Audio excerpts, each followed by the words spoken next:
What's at stake in this with this decision? You know, what significance does it have for the state? Well, being I was the only sponsor of the School Funding Reform Act in the Senate, and so I know firsthand how many years went into really devising a formula that was fair to every school district. And in the blink of an eye, the governor just turned that on its head. We had, for the first time since I've been in office, a fair school funding formula that the court validated as constitutional. And so by the governor just abandoning that school funding formula, he effectively put our fate back in the court's hands. And so now, our fate is in the court's hands. We don't know what they're going to decide.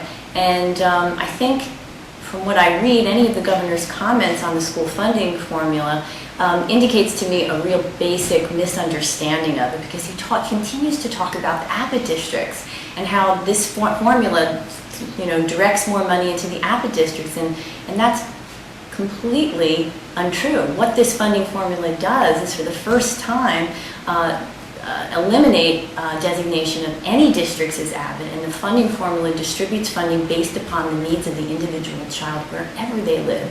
So if he would fund the school funding formula, those suburban school districts that he likes to talk about as being so underfunded, well, they'd actually get a significant increase in funds. Sure. And what does this decision, what the Supreme Court's going to say, what bearing does it have for the governor in terms of his financial, priorities, and for the state as a whole and the school children?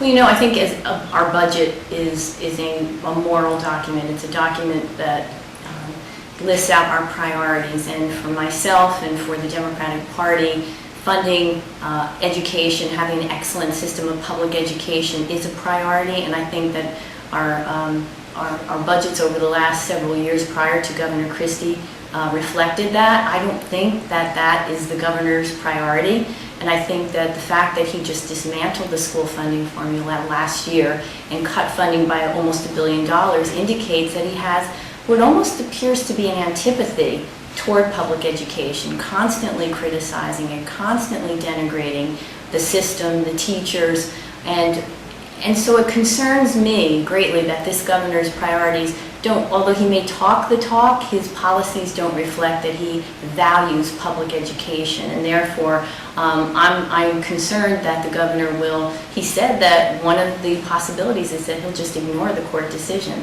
and I guess we'd have to just take it from there. Do you think the state will have no choice but to look at a tax increase of some form if the Supreme Court orders that funding restored? Well, I think it's premature to without knowing what the court's decision is, without knowing the funding that will be, I'm not going to second guess the fact that it will but I believe that it will be more than likely phased in, and there will be a recognition of our fiscal conditions. But that said, I think that we have to, the reality is that we have had an infusion of state taxes that we have not anticipated. It's a reflection of the fact that Wall Street has improved.